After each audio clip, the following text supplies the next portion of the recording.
Well, with that, I'm going to introduce Sean Waugh and Kyle Ortega, and they're going to be talking about winter weather.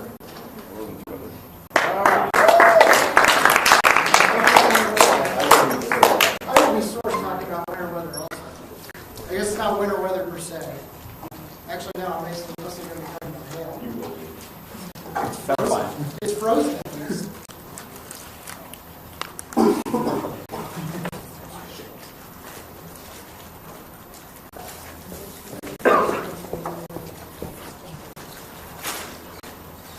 So hello, you can't hear me, or I started getting quiet, let me know. I've been sore throat lately. What I'm actually going to be talking about, which does do some winter weather verification, but I'm not really involved with the data processing of that, is the severe hazards analysis and verification experiment. What this is a project that we've run since 2006 at the lab.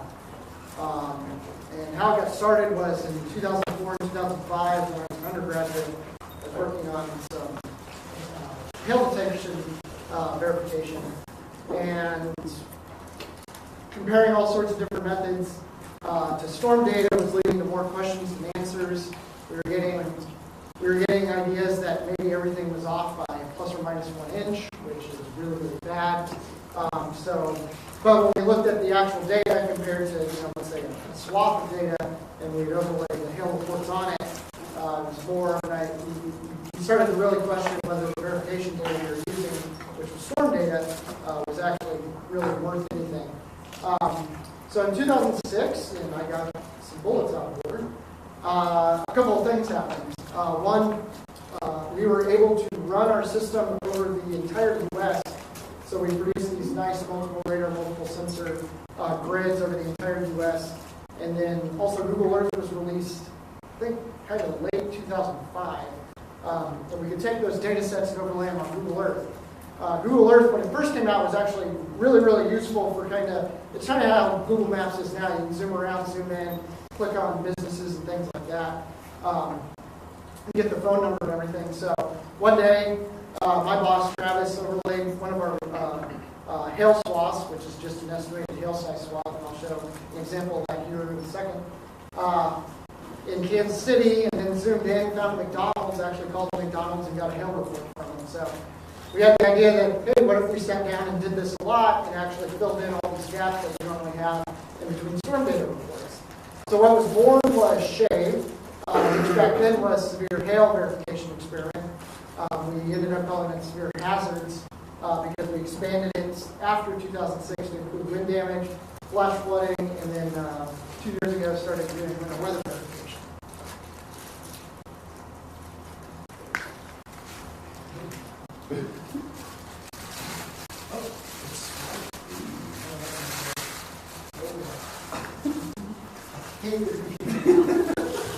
So what do you typically get when you look at storm data, which is just verification reports that the Weather Service collects in the process of verifying their severe weather warnings. So what I have up here, this is a swath from West Central New York. What you see in colors is the maximum expected hail size in a gridded format. So as you get kind of darker color there, it's an estimated larger hail. And then what I have overlaid on there are 4 storm data reports. There's actually 5. That's a 5th one kind of hidden underneath. There's 2 reports right there. But you have 4 reports. So not the greatest coverage along or anything else.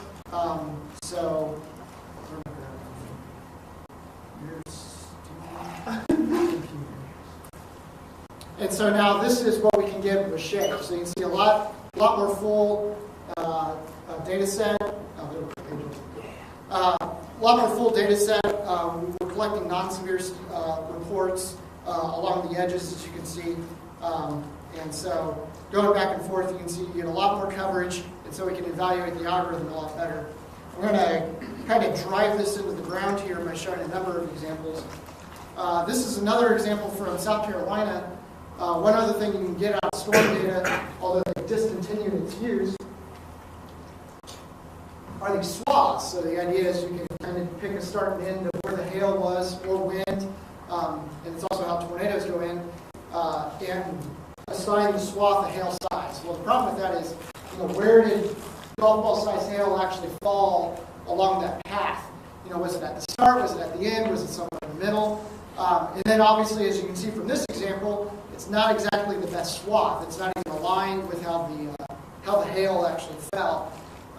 So there's issues even with kind of more detailed information in storm data and getting hail swaths. So in addition to coverage and then also getting much more detailed information even compared to detailed storm data, we have a lot better accuracies. So this is a swath up in Minnesota, I believe. And what I have highlighted there in the green is kind of the area where the severe hail fell. So if you went into all those reports, they're all about 1 inch and greater.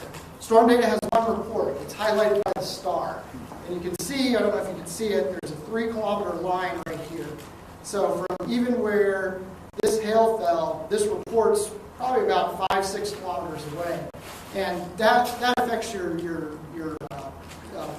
verification of algorithms later on. So we're obviously getting a lot more precise data with Shave too. And then finally, what's really nice about being able to do Shave is we don't really care. We're not verifying warnings. We're trying to verify the algorithm, but we don't care if the algorithm's at 4 inches and we find 1 inch. We're not, that's what it is. So we collect hail of all sizes, from no hail, to whatever the maximum size is on the day. And so here we have where our algorithm told us, hey, it looks like there's, marginally severe hail in the storm. We called on it, and you can see all of the icons here are gray, which are the no hail reports. And so that information is just as important as getting hail sizes to help us calibrate the algorithm. So what have we done since 2006? We've operated on 538 days. Traditionally, we only work during the summer months, so from when school gets out in mid-May until school about starts there in mid-August has been really when we work. Obviously, with the winter weather verification that we've started the past couple of years, we're working outside of that. So Shave's kind of gone year-round within the past 2 years, although winter was pretty slow up until this winter. We've collected about 62,000 reports, most of that being hail. You can see the breakdown there. We did flash flooding for a little bit to help support some of J.J. Gorley's work, verifying some hydrologic models, and then also giving them a better idea of what they can actually get from flash flooding reports. So for hail, you can see that a good chunk, actually a majority of our database is of the non-severe variety, that being no hail and non-severe hail. So out of those 44,000 reports, almost 34,000 are stuff that you're not going to find in the storm data. So that kind of goes to how important this data is that we collect. The largest hail we've found is actually, I think, on 3 different storms, is 5 inches. And then we have about 8,000 severe reports, which is 1 to 2 inches, and then 6 severe reports, which is 2 inches plus, is only 957. So on a lot of days, we're trying to call the biggest and baddest storm out there. And you can see even doing that, really, really large hail is not that common of occurrence.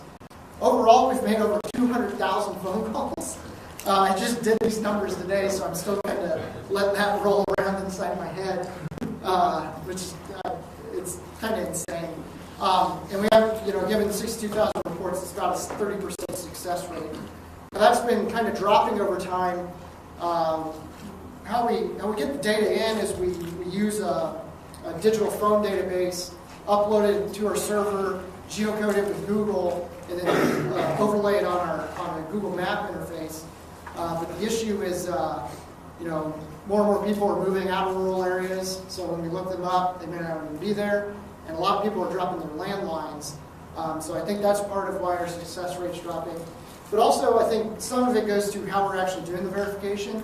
Before, we would just kind of shotgun, all over the storm and not really have any, methodology other than just collect as much as we can. Over the past few years, we've implemented some techniques to actually try to understand a good portion of the storm lifetime by collecting from the very beginning of the storm until we fall way behind it or the storm dies off. Just a few photos from our operations. This is where we used to work. This was a photo taken back in '06.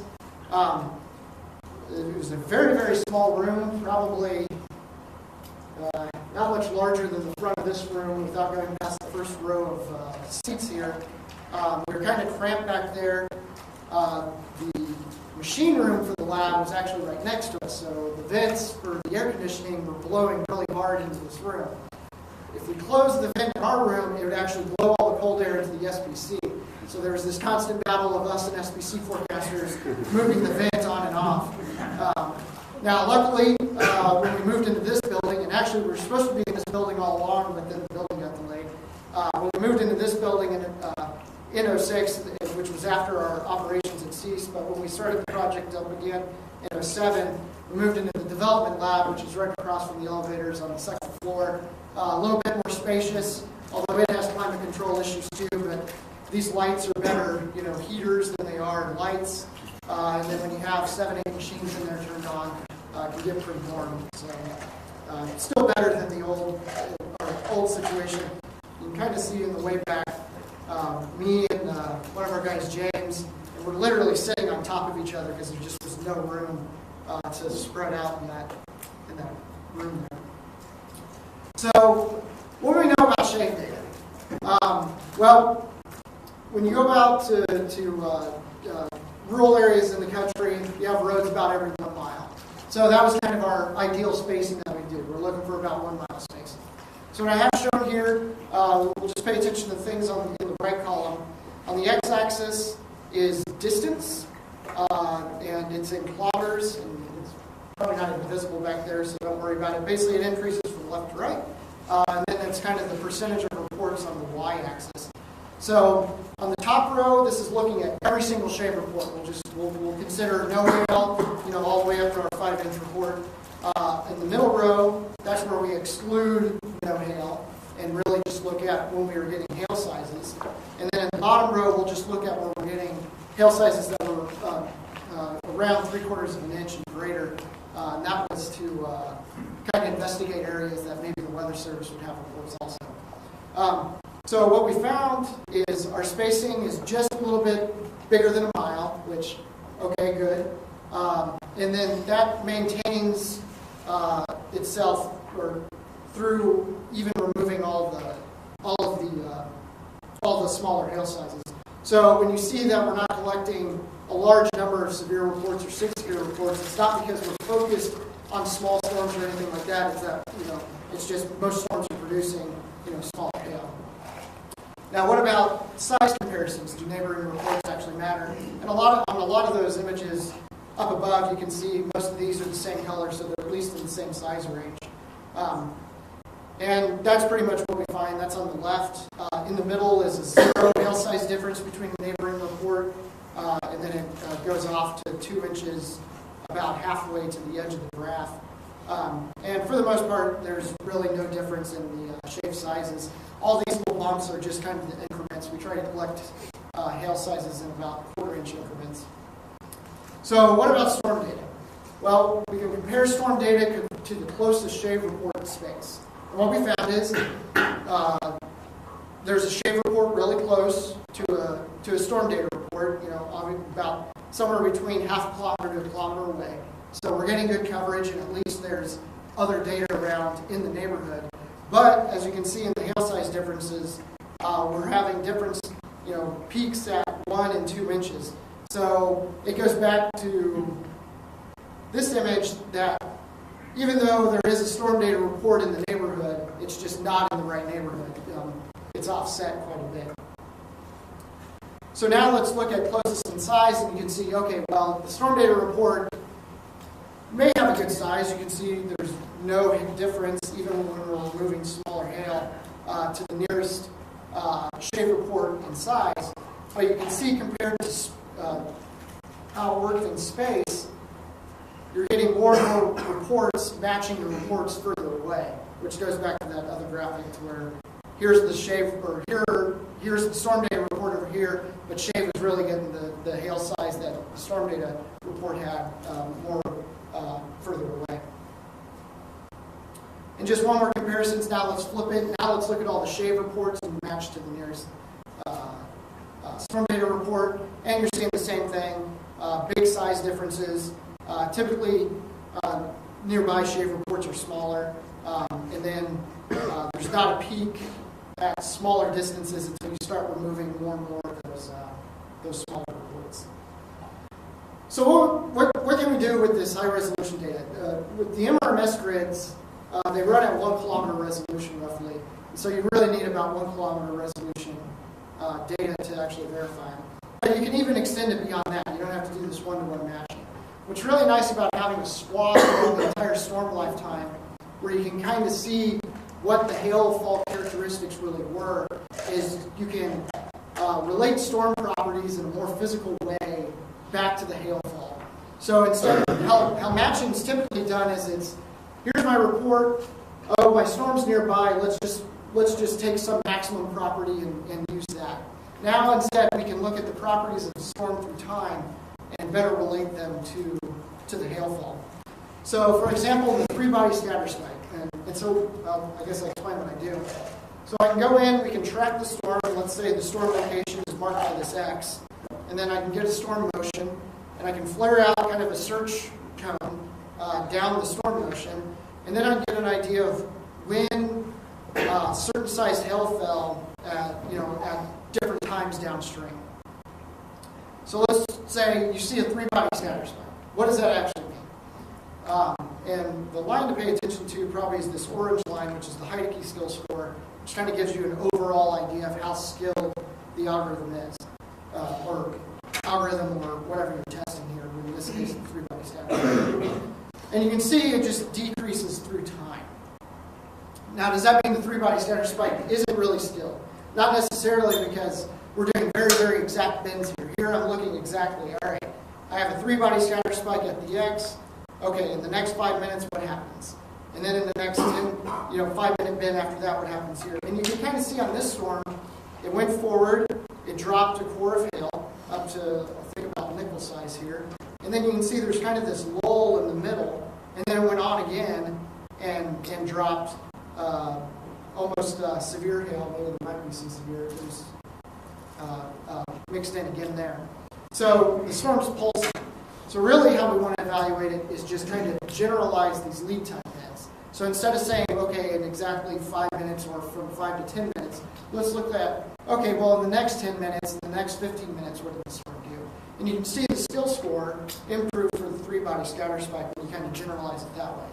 And this is what we see basically after about 15 minutes, the skill starts, the skill starts dropping off again. And we can do this for all sorts of different things, and that research is still underway. That's pretty much it about, and focused mostly on hail, because that's really the analyses that I'm doing. But we're actually in the process of hiring new students for SHAVE this year. I sent the job announcement out today. Usually it takes a day or two to get up. So if you know anybody or you yourself are looking for an assistantship, that'll be up shortly. That's my email there if you have any questions. And I don't know, you want to take questions now or you want to wait till the end? Yeah, I mean, we could take SHAVE. Any questions about SHAVE? Yeah. Oh, yeah, and then this is Sean. This is after the Goshen County storm and Vortex 2. Having to Ace Ventura it up there to drive down the road. For the record, that's what 4.5-inch hail is. Yeah. Any questions for Kyle? Can you explain the previous graph? What are the different things? Sure. So Heidecke, that's the orange one, which is right here. It's kind of an overall skill evaluator, taking into account when the algorithm gives you a false alarm, when the algorithm gets a hit, when it misses, when it doesn't say anything, but nothing happens, which is called a correct null. It takes all that into account to give you an idea of what overall skill is. Now, typically you want to see that a lot higher, even right there, but I've done a lot of algorithm evaluation. There seems to be kind of this special ceiling right around 0.4 that most algorithms just can't get above. So overall, compared to other things I've seen, this kind of performance isn't that bad. The other lines, this blue line is the probability of detection. That's this upper line here. That's basically giving you the percentage of time that there was a 3-body scatter spike and then there was 1-inch hail within that time period. So you have increasing time periods as this goes on. And then you have your false alarm rate, which is just how often the algorithm is telling you yes and there's nothing there. And then there's probably the better way to look at it, which is the probability of false detection, which is out of all the times that there was nothing, which we can do because we have null events. How often, was the algorithm saying no, but there is something? And that's probably the better way to look at false alarms than with false alarm rate, because it takes into account nulls. And then finally, there's detection failure ratio. So how often was the algorithm doing nothing when there really was things, which can kind of give you an idea of the kind of true reliability.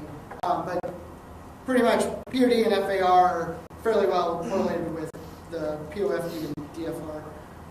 And then CSI is just another way to do an overall skill evaluation, but it's not as good as Heidegger. So basically, overall, just what the graph shows is, once you start getting past 15, 20 minutes there, the good scores go down and the bad scores come up. I gotcha. Other questions? I'll just add, Kyle was actually the first one to hire me in this building. I work for Shave. I know a couple of folks in the audience have worked for Shave in the past. It's a great job, especially if you're looking for, if you really want a job in meteorology, never had one before, it's a great way to start out. It was a lot of fun, too. Kyle's a great boss, so he's fun. No more questions? Okay, let's thank Kyle.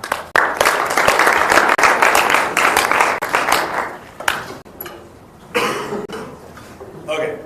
Like Kyle, you're going to have to bear with me. I've been fighting either bronchitis or allergies or both or something. So my name's Sean Waugh, and what I'm going to be talking to you guys about is the research ballooning that's been going on here at the lab. Some of you, I know, had better know what's going on because you've helped.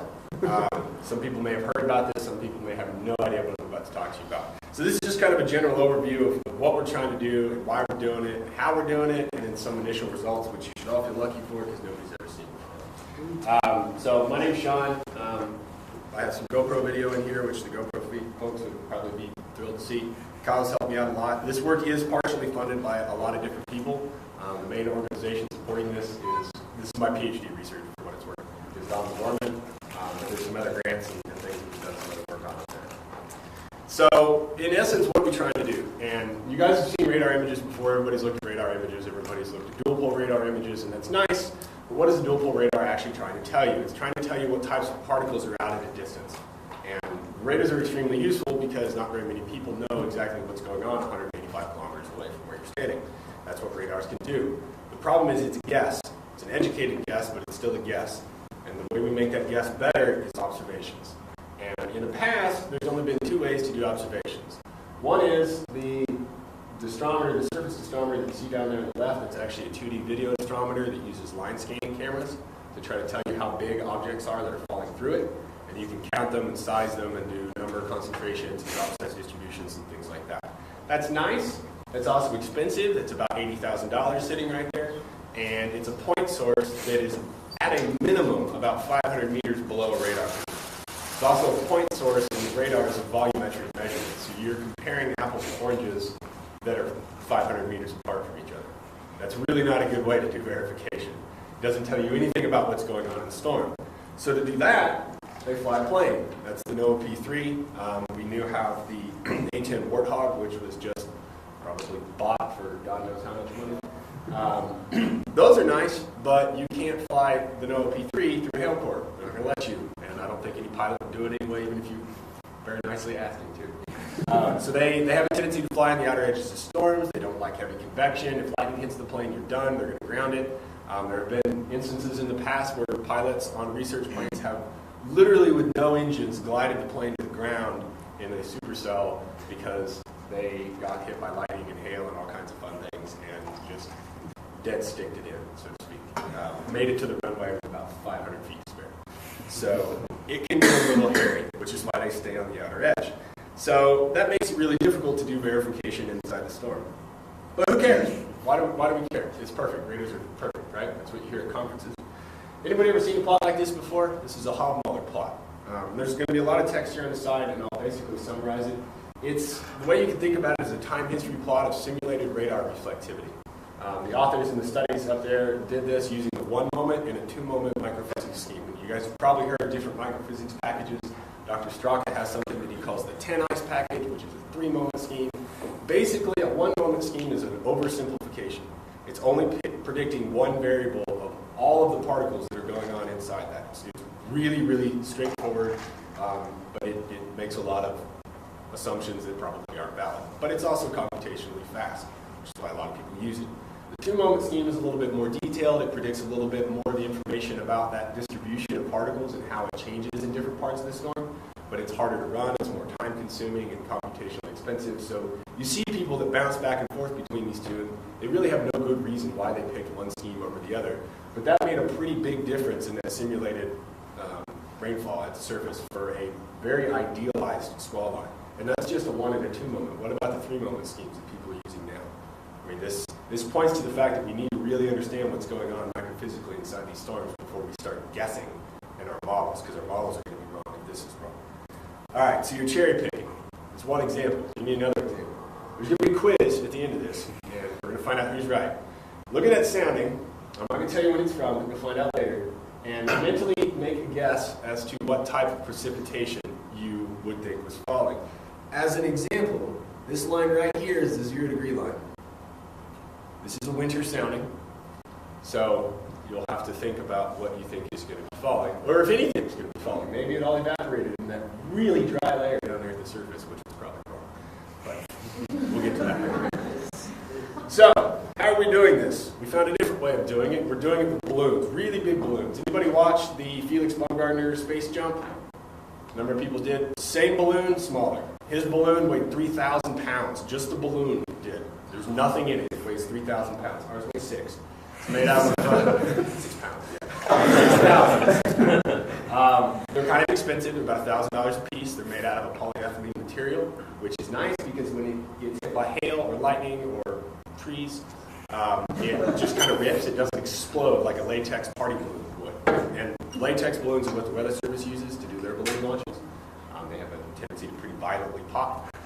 These just kind of non-dramatically go back down. So this is a picture of us doing a launch. As you can see, it takes a fair number of people to do this. It takes about 10 to 15 people to actually launch one of these things. This gets more exciting the higher the surface winds are because it doesn't go up, it goes sideways. But you know, it's pretty exciting. So what is that giant orange box that you can see me running along the ground in as everybody else is just kind of standing there watching? It's not a UFO, I promise. But what is it? It's the passive. I repeat, this is not a UFO. Please don't shoot at this. We've had people do it. It glows. It's a bright orange box. It's a little weird.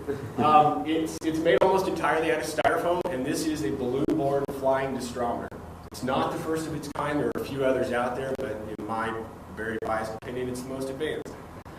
It's a dual instrument system. On one hand, we've got an LED camera, which is on the end with the guy holding the giant video camera. We don't pay graduate students to just hang on to it and write down what they see.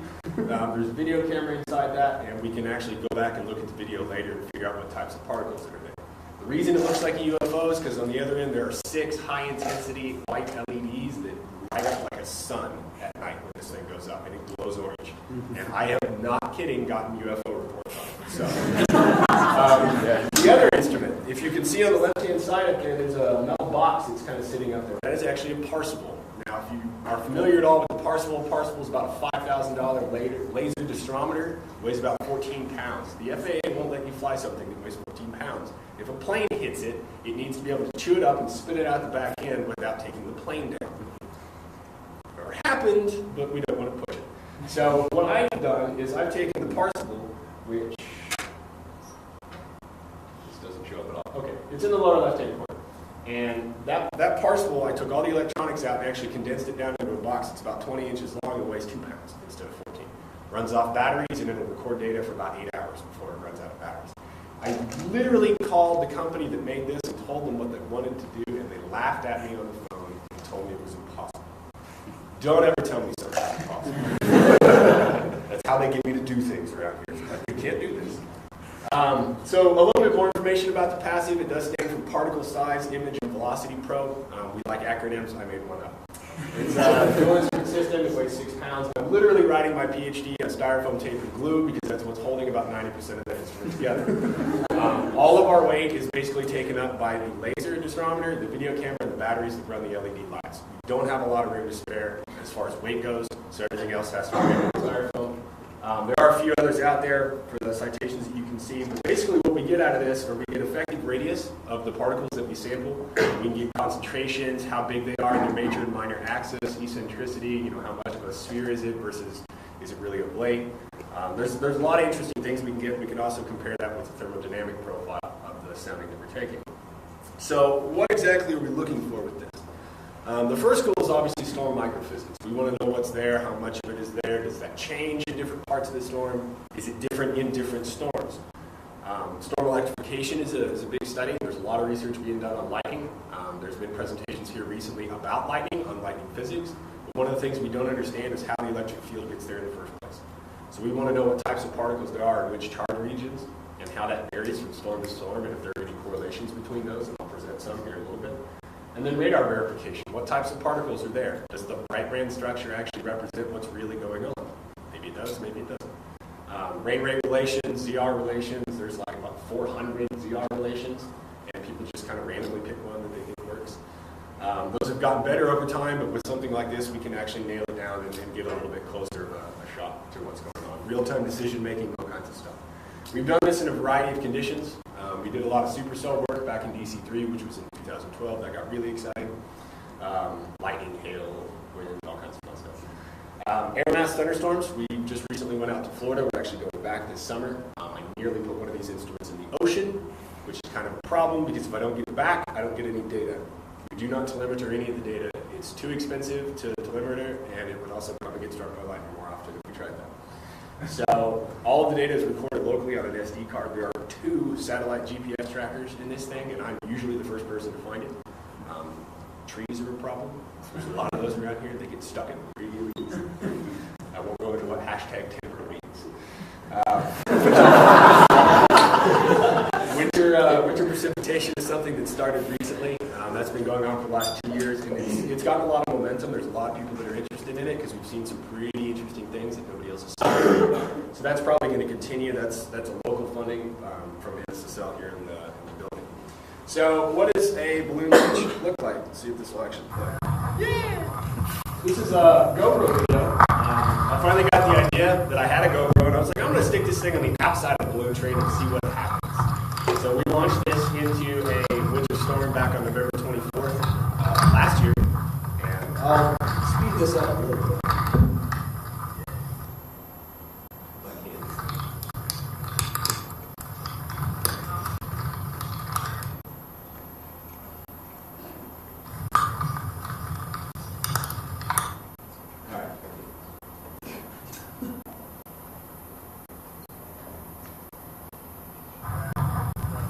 I'll just let it play until it gets to it. Does anybody have motion sickness? No?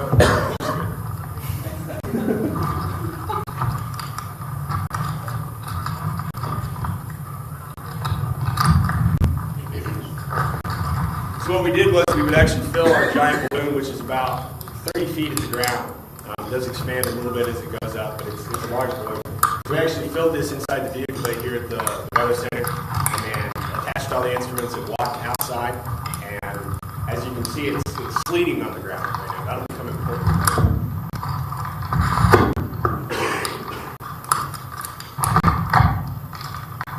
Alright, everybody ready?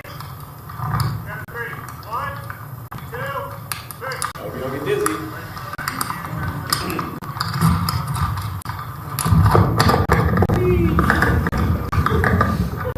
So the camera is basically looking straight down at the top of the radio son and the top of the video son that you can see there. That sound you hear is a letdown reel that unspools about a minute after takeoff that actually lets the instruments down away from the balloon so that the balloon is not actively shadowing the imager, which is a significant problem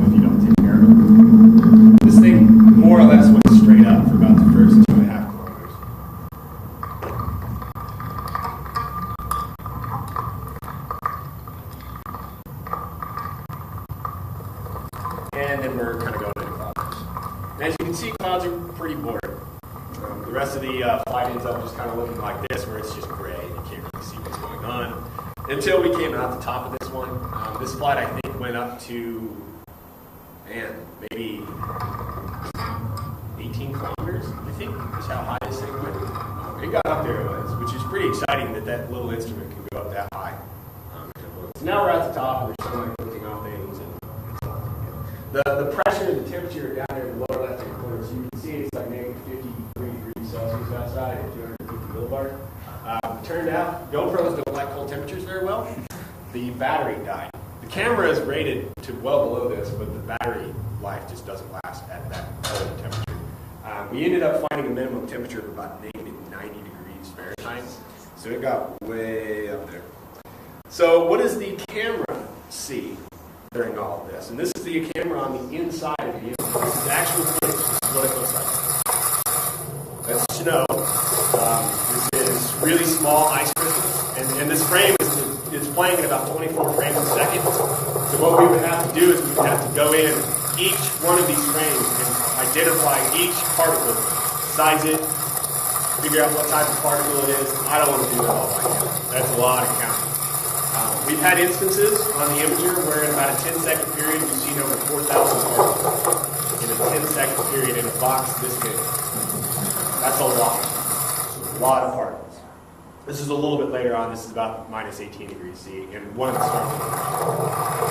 So now we've moved into a different region. It's not small ice crystals anymore. We're actually in the aggregate region. So you can see some of those large dendritic structures that just kind of stick together and come together. What's kind of interesting, if you watch, you see these little puffs go through. Really, really tiny clustered clouds and particles. You have no idea what those are. A lot of this stuff, every time we fly it, it's like, well, that's new. No idea how to explain that.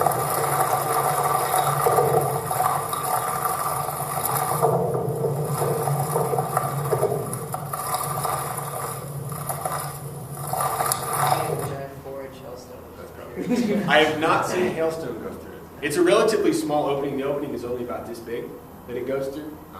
The bigger the opening, the more unwieldy it gets. And there's some other factors that kind of play into that. It'd be kind of funny if like a baseball-sized tailgate just wedged.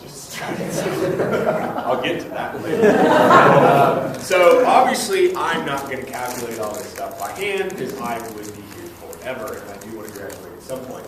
So we have a program that actually goes through and it identifies the background threshold in the image, and it does some image enhancement, and it'll actually identify particles for us. So that's an example of a particle that got identified. A little white circle over there is probably a small hailstone, given that like perfect sphere shape. Just a couple of examples. Those are actually observed particles. The particle on the left up there that's 5.8 millimeters by 4.3 millimeters, that's a raindrop. It's a completely liquid raindrop. The reason why you see that dual lens structure in the side, it's actually reflecting the LED lights that are on each side. So that kind of feature shows up again and again and again, which makes it easier to identify the water droplets. The one on the right is an ice crystal. Ice has a tendency to look more of that milky white color just because of the way the light refracts off the ice crystals. Conrad and Ziegler got really excited when he saw that ice crystal. That is a natural ice crystal with that nice, weird like dip in the middle of it. He about fell over when he saw it. Conrad really likes ice, if you ever want. Anyway, so what we can do is we can go through all this and we can calculate all these and then we can get a distribution. That's a distribution of all the particles in this particular storm. Really, really slanted towards the smaller size of particles and then it drops off pretty quickly. That's not necessarily unexpected. If you've heard of different types of fits, moment fits, like gamma distributions, exponential distributions, this is a pretty classic gamma distribution. It drops off towards the really, really small stuff, you get a real high peak, and then it drops off pretty rapidly towards the smaller. And we see this kind of repeatedly. So just a couple of results. This is actually from one of the cases that I showed you earlier. This is the June 21st. It's kind of a multi-cell day from DC3. And this is the actual distribution of particles that we measured off a video camera. And it's kind of noisy. There's a lot of things in the video camera that get identified that are real. We're going to have to go back and filter out. But you can see some fluctuations. We didn't really get into the storm until about 600 millibars.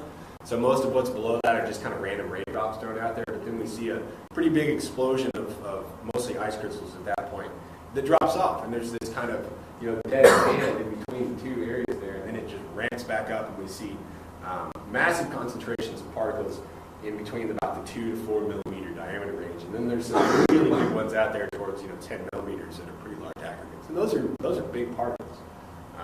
The bigger the particle, the higher the radar return it's going to have.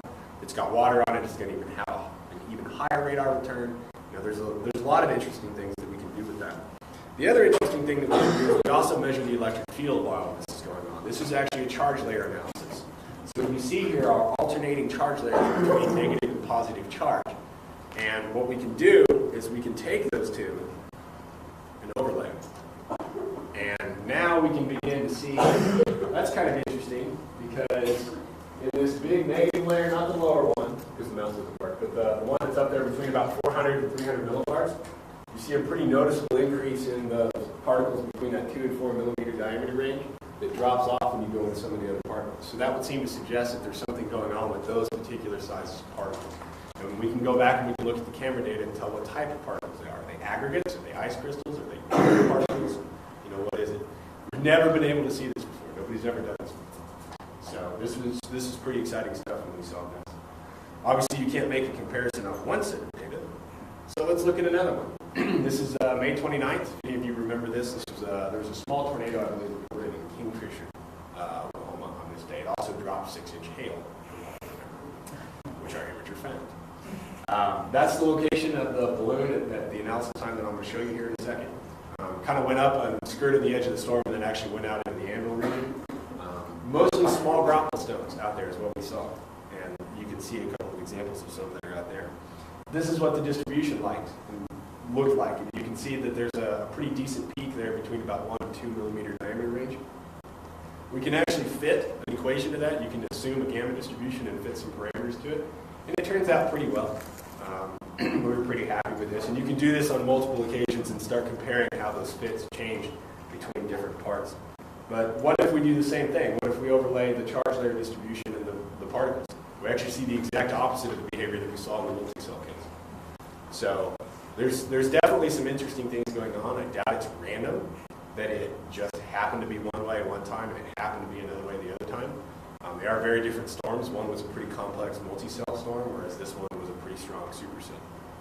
But the more observations we have of this and the more we dig into this, we can see if there are trends that start to emerge. And if you know this, and you can validate this with radar data, if you can make sure that the radar data is accurately depicting what's going on, now you start edging towards using radar data to try to identify charge layers and lightning initiation points and things like that. That's years down the road. This is the initial blocks.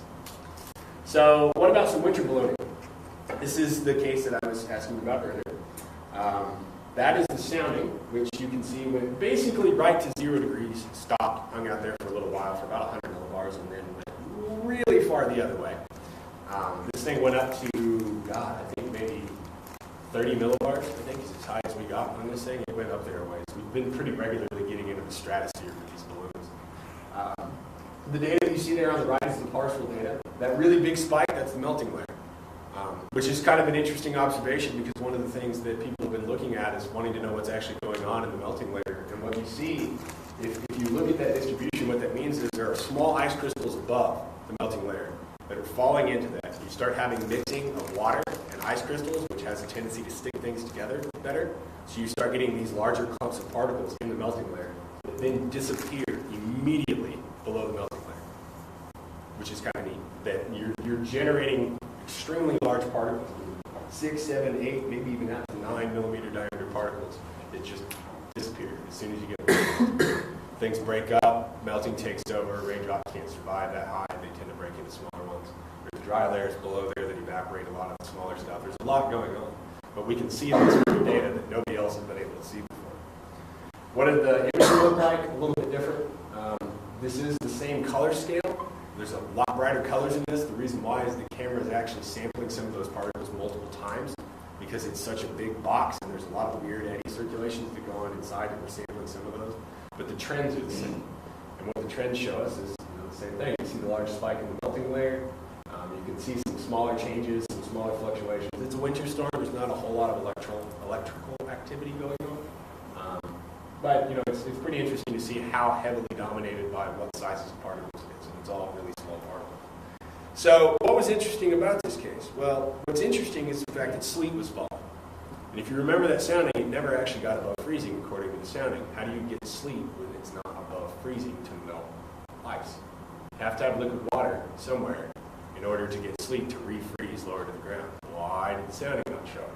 Radar shows it. It's a pretty clear indication of the melting layer for me. It shows up in all the variables. And if you look really closely,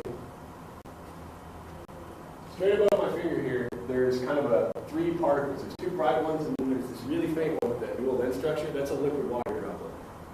It's a super cool liquid water droplet, actually, which is really cool that I was able to find a liquid water droplet in an area that was below freezing. So that might be one of the first actual observations of super cool liquid water inside a thunderstorm. I haven't seen very much literature on that because they're really hard to find. So radar says there's liquid water there. The imager says there's liquid water there. There's sleet falling at the ground, and yet the sounding didn't show positive temperatures. At least nothing significant enough to melt liquid water. Well, it's not really supposed to do that, so what's going on? Well, if you look really closely at the top of that song, what is it covered in? Ice. Radiosonde ice stuff. That's kind of a big problem if you're launching radiosondes into freezing precip, which you need the radiosonde to tell you what the environmental profile looks like in order to determine what type of precip is going to fall. That morning, the Weather Service actually forecasted snow. 2 hours later, it started sleeting. And they changed their tune really quickly. And it's not their fault, because the radiosonde iced up. The reason the radiosonde iced up is because there's liquid water there. And when you have ice on something and it starts to melt, it melts at 0 degrees Celsius until all of the ice is melted. So it got coated in ice and super cool liquid water before it actually went into that positive warm layer. And then when it went in, all the ice starts melting. It holds the temperature at 0, but we weren't there long enough to actually see the actual environmental temperature. So the observation that we have was wrong. And we're feeding these things into models. Think about that one for a while. So this is a really good example of why we need multiple sets of observations to tell us what's going on inside these storms in order to make our predictions correct. It's not all fun and games. It doesn't all end well, as this video will show. We are putting these things in some pretty ridiculous situations, and they have aftermath.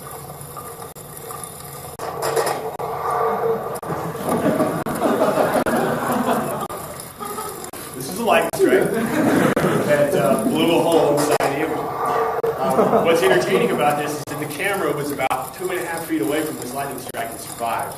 It recorded the entire thing, no damage. The lightning strike initiated nearly 25 kilometers away from this and propagated through the end of the storm and hit the imager, and that was the last point. It's slow, no, obviously, it's on. So that was pretty exciting. That's why that sounding I showed you earlier. This one, have you ever seen a plane video where the plane breaks in ice? It's obviously covered in ice, which was a problem. And then there goes the other half. So during mid-flight, this thing kind of had a weird landing and went out at a weird angle. So that's why it's still covered in ice. Basically, about 10 minutes after the flight, the entire front half of the engine got ripped off and thrown to God knows where. It never found it. It also has a $5,000 laser attached to that end, and I have no idea where it's at. So this is why we now have 2 GPS trackers, one in each end, so that we can talk about that. But that's a good example of some of the things that can go wrong. The one that's on the upper left corner up there, that's the last one that you saw. That's the one that got ripped in half. We never found the other half, and then when it landed, it got hit by 5.5-inch hail from that storm. So it came back pretty quickly. What's also interesting is right around the time that got ripped in half, there was a tornado reported in the area that the imager was at. So it's not that inconceivable that that actually found a tornado that we don't know about. I'd heard wind noises on that thing I'd never heard before. So it's possible that the imager found a tornado on accident and got ripped in half. There was also a 70 meter per second updraft in that storm, and the balloon train is about 90 meters long. So the balloon is going to enter things before the rest of the instruments do. And if the balloon enters a 70 meter per second updraft, and the imager is still in 5 meter per second environments, and gets yanked that hard, it's probably going to have a negative effect on it. And that may have been what happened. Or hail. I didn't see any hail go through the imager, so I don't think it was hail that broke it in half. It's debatable. It's interesting either way. The lightning strike, not only did it blow a hole in the side of it, it also melted the liner that we have on the outside to the styrofoam and probably created some new material that nobody knows about. So that one was pretty cool. It's also interesting that cameras can survive a lightning strike that close. I mean, there's a huge electromagnetic discharge when that thing goes off. I thought for sure it fried the camera. It's actually happened twice now, and both times the camera survived. So it's not all fun and games, but we do get a lot of really interesting data back. All this stuff is really cutting edge stuff. Nobody's ever seen a lot of these things, so we're happy to kind of invent things as we go. It is largely based on volunteer work. The winter ballooning project is entirely volunteer. People that come out, are just offering their time to come in when it's sleeting and snowing and crappy conditions outside at 3 o'clock in the morning, because that's when it all happens. Never does it at noon when everybody's here. So if you're interested, let me know. There's probably not going to be any more winter ballooning this year. I imagine we're done. We are looking for sleet cases specifically because of what we're looking for in the refreezing signature. But it is probably going to continue at least next year, if not beyond that. There's enough people that are interested in it, kind of behind the scenes in NSSL, that they want to keep it going. There's random field projects that show up every now and then. Some of those are actually paid. DC3, I know you guys got paid at least a little bit to help out. Some other ones have been volunteer work. So, if you're interested in doing this kind of stuff, if you're interested in coming out and risking your life, and just helping out, then, let me know. And, if there's something that comes up, I'll be sure to keep you guys involved in things. If you guys have any questions, I'll be happy to take them.